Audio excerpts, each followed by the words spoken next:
नमस्कार दोस्तों, welcome to Gurukul logic.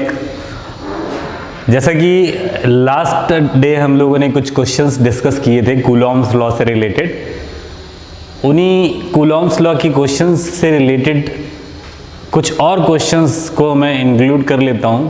जैसा कि आप जानने वाले हैं कि ये क्वेश्चंस की सीरीज़ बहुत लंबी चलने वाली है और हम कूलॉम्स लॉ की पूरी पोटेंशियल को जब तक कवर नहीं कर लेंगे तब तक इस सीरीज़ को एंड नहीं करेंगे। पैरेलली और दूसरे कॉन्सेप्ट के वीडियोस भी आपकी चैनल्स में आते रहेंगे, बट हम ये आपसे कहते हैं कि ये लॉजिक जो है कंटिन्यूसली कई दिनों तक चलेगा। आप लोग जिस तरीके से अपना स्नेह और प्यार इस चैनल के लिए दिखा रहे हैं वो वाकई काबिल तारीफ। देश के अलग अलग कोनों से स्टूडेंट्स मुझे क्वेश्चंस दे रहे हैं, मैं उनके सॉल्यूशंस का रिप्लाई कर रहा हूँ। मैं चाहता हूँ कि ये दौर ऐसे ही चलता रहे और दोस्तों को और अपने दोस्तों को ये चीज़ें सजेस्ट करिए। और हम चाहते हैं कि फिज़िक्स के और मोर चैलेंजेस को हम लोग यहाँ पर लेके आएँ ताकि वो प्रॉब्लम बच्चों की प्रॉब्लम ना रह के इन सभी स्टूडेंट्स की कॉमन प्रॉब्लम्स को यहाँ पर रिजॉल्व किया जाए। तो गुरुकुल लॉजिक आपके सॉल्यूशंस के लिए हमेशा सजग है और आपको वो सॉल्यूशन प्रोवाइड करने की कोशिश करेगा जिसके लिए आप अक्सर बुकों को घूमते रहते हैं, इधर उधर की बहुत सारी बुक्स को सर्च करते हैं, फिर भी रिज़ल्ट नहीं पहुंच पाते। तो हम चाहेंगे कि उन सॉल्यूशंस पर ही बेस जो कि केरली रांची पर पढ़ रही छात्रा अंजलि ने पूछा है, उस क्वेश्चंस का हम लोग आज डिस्कशन करते हैं। फिर और भी क्वेश्चंस हैं जो बच्चे लेके आए हुए हैं। पहले तो मैं उस पर्टिकुलर क्वेश्चंस को ले लेता हूं जो कि अंजलि ने पूछा होगा। देखिए क्वेश्चंस क्या है, बहुत ही जेन्युइन क्वेश्चंस में से है और बेसिक कॉन्सेप्ट कूलॉम्स लॉ का बेसिक कॉन्सेप्ट ही पॉजेस किए हुए हैं। ये क्वेश्चन ऐसा नहीं है कि कहीं फिजिक्स से हट के है या ऐसा कुछ, बट ये क्वेश्चन प्योर साइंटिफिक लॉजिक पे जाता है। जैसे कि हम लोग पाते हैं, अपने आप को हम लोग देखते हैं कि जो टेस्टिंग्स होती हैं जहाँ पे अल्फा स्कैटरिंग एक्सपेरिमेंट की भी कई बार हम लोग बात करते हैं, तो वहाँ उन बेसिक कॉन्सेप्ट में कैसे ये कॉन्सेप्ट कूलॉम्स लॉ के अप्लाई हो जाते हैं, उनको इस क्वेश्चंस में इन्वॉल्व किया गया है। थोड़ी सी फिजिक्स, थोड़ी सी mathematics, then after that solution. Mathematics के पार्ट को अगर आप लोग जो है डिनाई करते हैं तो मैं कहता हूँ कि ये प्लेटफॉर्म आपके लिए सही नहीं है। मैथमेटिक्स के कॉन्सेप्ट को जब तक हम इंक्लूड नहीं करते हैं इस फिजिक्स में, तब तक जो है आप एक्सीलेंस को नहीं ले सकते, इन क्वेश्चंस की पोटेंशियल्स को नहीं समझ सकते। तो यहाँ पर चाहेंगे कि मैथमेटिक्स से आपको भागना नहीं है। अगर कहीं मैथमेटिक्स में इश्यूज आते हैं किन्हीं कॉन्सेप्ट्स पे, तो आप मुझे कमेंट बॉक्स पे रिप्लाई दे सकते हैं, हम उनके जेन्युइनली आंसर्स देने वाले हैं आपको। क्वेश्चन ले लेते हैं। क्वेश्चन ये है कि मैं पहले तो वर्बली इसको रिकॉल कर देता हूँ, फिर यहाँ पे मैं इम्प्लीमेंट कर देता हूँ। An alpha particle passes rapidly. Alpha particle, you know alpha particle. Alpha particle की हम बात करें तो ये अल्फा पार्टिकल को हम लोग इस तरीके से रिप्रेजेंट करते हैं। 2 यूनिट का पॉजिटिव चार्ज होता है, ये पास कर रहा है सर रैपिडली, कहाँ से होके जा रहा है? Through the centre of hydrogen molecules. अगर कोई हाइड्रोजन मॉलिक्यूल्स को हम लोग ले लेते हैं तो हाइड्रोजन मॉलिक्यूल्स का जैसे आप लोग जाने तो ये H2 को हम लोग रिप्रेजेंट करते हैं। यहाँ पे H एक मॉलिक्यूल्स यहाँ पर है और दूसरा H का जो है मॉलिक्यूल्स यहाँ पर, थोड़ा सा मैंने इसको मैग्नीफाई करके बना दिया है। तो यहाँ पर H की बात कर ली, यहाँ पर भी H की बात कर ली। यहाँ पर अगर मैं ऐसे कहूँ तो ये यहाँ से होके ऐसे करके क्रॉस करते हुए बाहर की तरफ निकलता है। तो साथ में और हम बात कर रहे हैं, ये मूव जो कर रहा है वो ऐसा कोई पर्टिकुलर क्रॉस से एंगल बनाते हुए ऐसा नहीं जा रहा है, ये मूविंग कैसे परपेंडिकुलरली और परपेंडिकुलरली इस एक्सिस को क्रॉस कर रहा है, ठीक है, to the internuclear axis. ये इंटर न्यूक्लियर एक्सिस इनकी कहेंगी, ये और ये न्यूक्लियस हैं, इन दोनों के न्यूक्लियस को, हाइड्रोजन न्यूक्लियस को क्रॉस करते हुए परपेंडिकुलरली ये क्रॉस करते हुए ऐसे जा रहा है alpha particle. The distance between nuclei is b. इस न्यूक्लियस और इस न्यूक्लियस के बीच में जो डिस्टेंस है वो आपको बी दी हुई है और बिल्कुल परपेंडिकुलर बीच से होते हुए पास हो रहा है। दैट्स वाई अगर मैं बात करूं कि ये a हो गया, ये भी a हो गया, तो आप a की वैल्यू आप लोग क्या लिख सकते हैं, वो लिख सकते हैं b/2। बहुत ही आसान है कि ये वैल्यू और ये वैल्यू हाफ हाफ हो जाएगी, तो a की वैल्यू कितनी हो जाएगी, b/2। नेक्स्ट, और जो इसमें स्टैट्स इसने दिए हैं उनके बारे में बात कर लेते हैं कि where on its path does alpha particle experience the maximum force. यहां से चलना स्टार्ट करेगा और जैसे जैसे क्लोज जाएगा तो कह रहा है कि किस टाइम पे अल्फा पार्टिकल पे लगने वाला इलेक्ट्रोस्टैटिक फोर्स मैक्सिमम होगा। मैक्सिमम कब होगा, तो इसका मतलब ऐसा है कि मिनिमम भी कहीं होता रहेगा, ये मैक्सिमम इसका मतलब क्या, वेरिएशन आने वाला है। हाँ, तो इनके बीच में जैसे जैसे आप भी समझ रहे हैं, जैसे दूर है, फिर जैसे जैसे नियर बाई हम जाते जाएंगे तो इन दोनों न्यूक्लियाई की वजह से इनमें लगने वाला जो नेट रिजल्टेंट फोर्स है, वो फोर्स क्या है, किसी टाइम पर क्या करेगा, वेरी कर रहा है। उसकी वेरिएशंस को देखना है हमें, ग्राफ की हेल्प से भी देख लेंगे, और साथ में हम ये बताएंगे कि कहाँ पर ये फोर्स मैक्सिमम होने वाला है। नेक्स्ट, इसी को हम और आगे बढ़ाते हैं, तो उसी में से जो कह रहा है कि कहाँ पर मैक्सिमम फोर्स लगेगा और इसकी वैल्यू क्या होने वाली है, एग्जैक्टली वैल्यू इसकी क्या निकलने वाली है।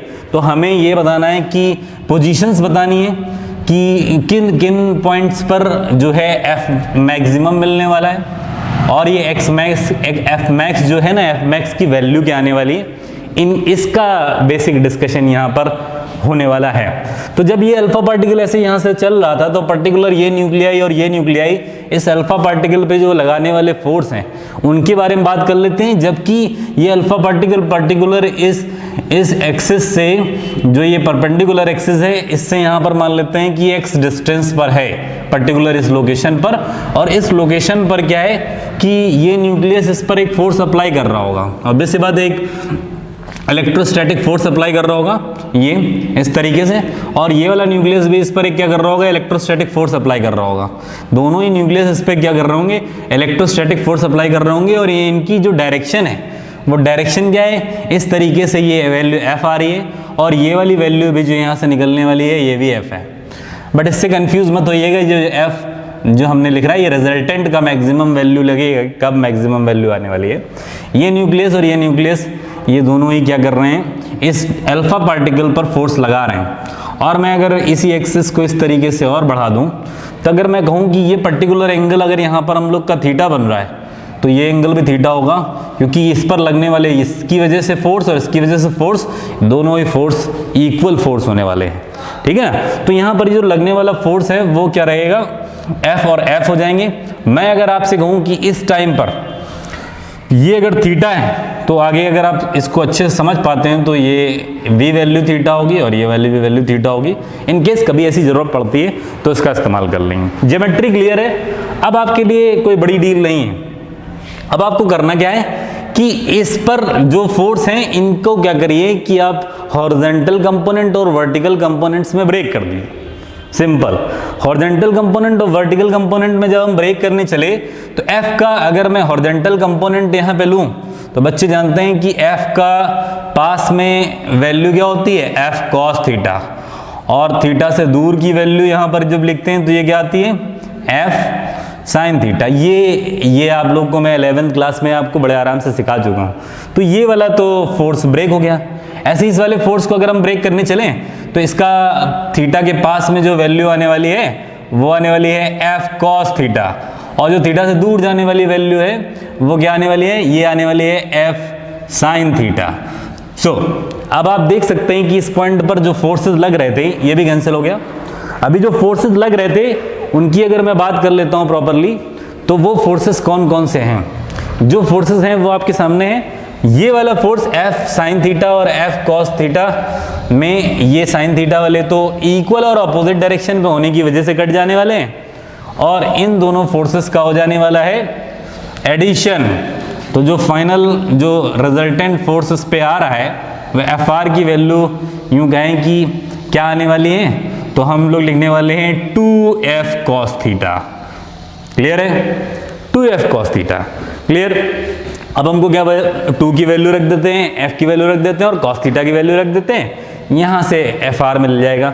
तो देखते हैं अब इसकी जो इंटरनल पार्ट है उसके डिस्कशन में चले जाते हैं। ये हाइड्रोजन का है तो इस पर जो न्यूक्लियस पे जो चार्ज होगा वो प्लस ई का पॉजिटिव चार्ज, यहाँ पर भी चार्ज होगा वो प्लस ई का पॉजिटिव चार्ज। मैं एफ के बारे में डिस्कशन करने चल रहा था, तो यहाँ पर मैं कहूँ कि अल्फा पार्टिकल पर कितना चार्ज होता है, तो ये बच्चे जानते हैं प्लस का 2e, इतने के बराबर का चार्ज होता है।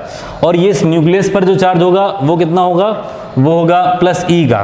तो ये एफ की वैल्यू जब निकालने चले तो वो हो जाती 1/4 pi epsilon not first charge second charge, first charge E, second charge 2e, और बीच की डिस्टेंस को अगर आप लोग लिखें तो मैं इसको क्या कर लेता हूँ, नंबरिंग कर लेता हूँ। ये मान लेते हैं ए है, ये पॉइंट बी है, ये पॉइंट सी है, ठीक है, और इस पॉइंट को मिड है तो ये एम भी मान लो।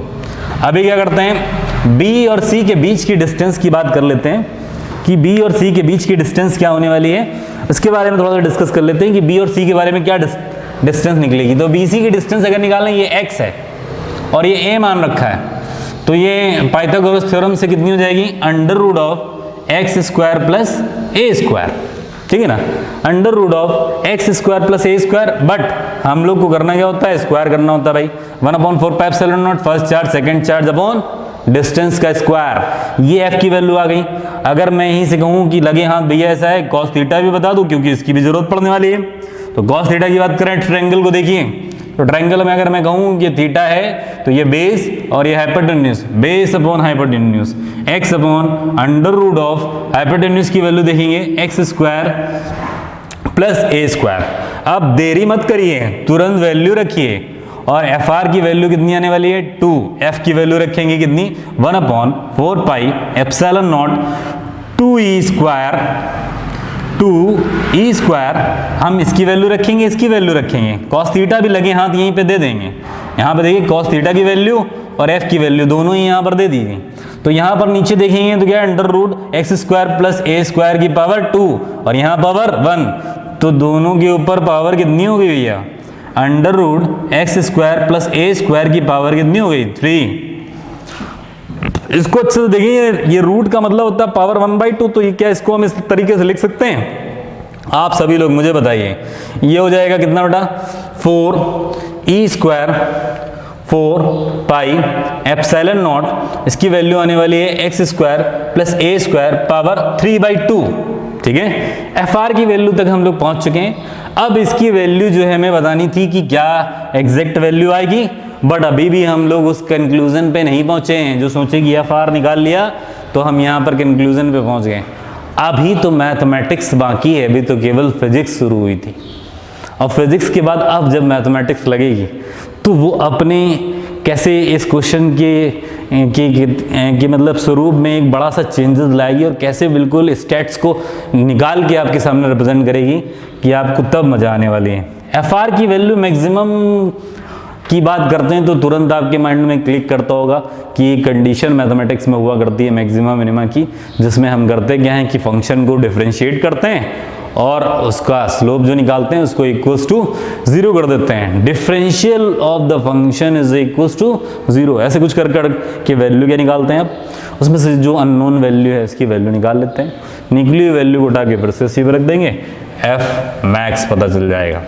तो आइए, तो हम लोग पहले देखते हैं भाई, ऐसा है कि एफ आर को पहले लिख लेते हैं, 4 constant E square constant 4 pi epsilon not x square A square power 3/2। और इसी में देख रहे हैं तो भाई एक चीज़ गलती कोई बिल्कुल कर दी अगर तो हमने गड़बड़ हो जाएगा। वो मैं अक्सर कहता रहता हूँ, ये x जब cos थीटा रखा तो ये x भी रहेगा, ये x भी है, तो यहाँ पर ये देखिए x भी बना हुआ है। यहाँ पे जितना कांस्टेंट है इससे कोई मतलब नहीं है भाई, देखिए कांस्टेंट तो कांस्टेंट, सो कांस्टेंट। अभी क्या है कि इतना फंक्शन जो है, ये जब फंक्शन मैक्सिमम होगा तो एफ आर मैक्सिमम होगा, ये फंक्शन जब मिनिमम होगा तो एफ आर मिनिमम होगा। तो आइए करते क्या है कि मैं इस पूरे फंक्शन को मैं मान लेता हूँ क्या y, और y को हम देख देते हैं क्या x, इसको ऊपर लेके आ जाते हैं एक्स स्क्वायर ए स्क्वायर माइनस 3/2, ठीक है, फर्स्ट फंक्शन सेकंड फंक्शन। अब करने वाले क्या हो, डिफरेंशिएट dy/dx, ठीक है ना, first differentiation of second power 3/2 आगे आएगी, ठीक है ना। यहाँ पर हो जाएगा x square plus a square, power एक सब्ट्रैक्ट होगी -5/2।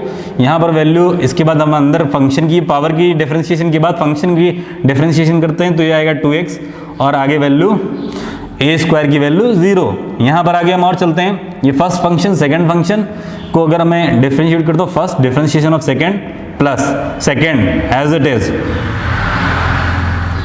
डिफरेंशिएशन ऑफ फर्स्ट का डिफरेंशिएशन करेंगे 1। होता क्या है कि मैक्सिमा मिनिमा कंडीशन के निकालने के लिए इसको हम लोग 0 के बराबर कर देते हैं। आइए इसमें से जितना कॉमन है कॉमन करके अलग कर लीजिए, तो x square plus a square की पावर -3/2 ये वैल्यू आपसे बाहर आ जाने वाली है, ठीक है ना।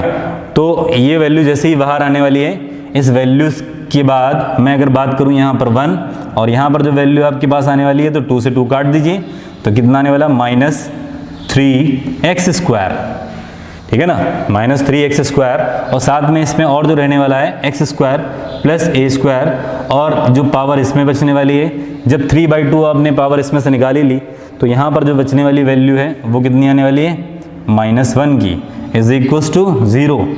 अब देखिए ये तो 0 होने से रहा, कभी नहीं हो सकता 0, क्यों, ये एक्स स्क्वायर ए स्क्वायर दोनों ही पॉजिटिव रहेंगे। अब उसके ऊपर पावर चाहे नेगेटिव रखो या पॉजिटिव रखो, इसकी वैल्यू 0 नहीं हो सकती, तो 0 इसी की होने वाली है भाई। तो इसको 0 के बराबर करिए, x की वैल्यू निकालिए -3x स्क्वायर। मैं अगर इसको 0 के बराबर करता हूँ यूँ, तो ये वाली वैल्यू को नीचे ले आइए upon x square plus a square, और ये value is equals to -1, minus sign हटाइए और कैलकुलेट करिए 3x स्क्वायर, और यहाँ से वैल्यू कितनी निकलने वाली है x square plus a square, यहाँ से 2x square is equals to a square, x की वैल्यू आने वाली है, यहाँ से डिवाइड करेंगे आप तो ए स्क्वायर बाई 2, और यहाँ से हम लोग इसका रूट ले लेंगे तो वैल्यू आ जाने वाली प्लस माइनस a अपॉन √2, ये x की वैल्यू आएगी। इन पॉइंट्स पर वैल्यू क्या होने वाली है आपकी, किसकी वैल्यू, FR रिजल्टेंट फोर्स की वैल्यू मैक्सिमम होने वाली है। तो अगर मैं इस तरीके से आपसे ये कहूँ कि भैया ऐसा है कि मैं ग्राफ बनाने चलता हूँ और आपसे कहता क्या हूँ कि एक जगह पर ये वैल्यू यहाँ पे ले लो, दूसरी जगह पे ये वैल्यू ले लो, और यहाँ पर ये इसको रिप्रेजेंट कर दो, तो लगे हाथ क्या करते हैं भाई, ऐसा है कि a की वैल्यू यहाँ पर डाल ही देते हैं। a की वैल्यू क्या थी b/2, कैलकुलेट करके लिखा था कि नहीं, मैं बोल रहा हूँ आपको, दिखा भी हो जाए, a is equals to total b है तो b/2 हो जाएगा। यहाँ पर वैल्यू रखेंगे तो कितना हो जाएगा, b/2 का मतलब है 2√2, ये चीज़ समझ लो आराम से। इसको अगर मैं देखूं फंक्शन को, तो ये इन दो पॉइंट्स पर हमें प्लस ये माइनस की वैल्यू b/2√2, और यहाँ पर क्या है प्लस की वैल्यू b/2√2। इन पॉइंट्स पर FR की वैल्यू मैक्सिमम आने वाली है, ठीक है। तो इन वैल्यूज़ को अगर हम लोग देखें और आगे बढ़ें तो ये हमको ये पता चल गया कि कहाँ पर मैक्सिमम आने वाली है, बट कितनी वैल्यू मैक्सिमम आने वाली है, इसकी वैल्यू क्या करिए, x की वैल्यू इस फंक्शन में आप पुट कर दीजिए, और पुट करने के बाद सभी लोग कलम निकालिए, और कलम निकाल के FR की वैल्यू आप लोग मुझे बताइए। आपको करना है कितना है 4e², x की जो वैल्यू आई है वो आप रख दीजिए। तो एक बार FR इधर की तरफ मैक्सिमम मिलेगा, दूसरी बार उधर की तरफ मैक्सिमम मिलेगा, वैल्यू तो पुट करो भाई,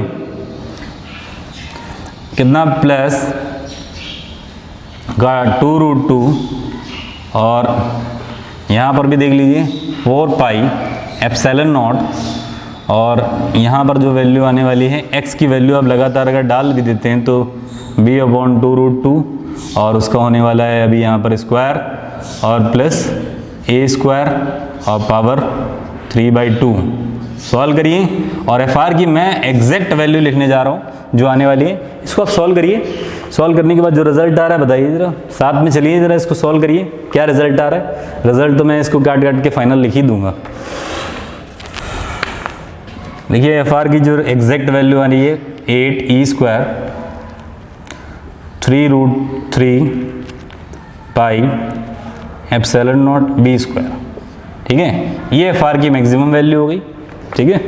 तो इस तरीके से बढ़िया से क्वेश्चन फ्रेम किया गया है, और मैं आपसे कहता हूं कि आप अपने क्वेश्चंस भी भेजने के लिए या और कोई भी चीज़ हमसे पूछने के लिए आप हमारे चैनल पे भी लगातार आते रहिए। साथ में जो हमारा जो टेलीग्राम का चैनल है उसको भी आप लोग सब्सक्राइब कर लीजिए, ठीक है। तो इस तरीके से हम चाहते हैं कि आपने क्वेश्चंस को भेजिए और इस तरीके के अच्छे अच्छे क्वेश्चंस को आप लोग सॉल्व करिए।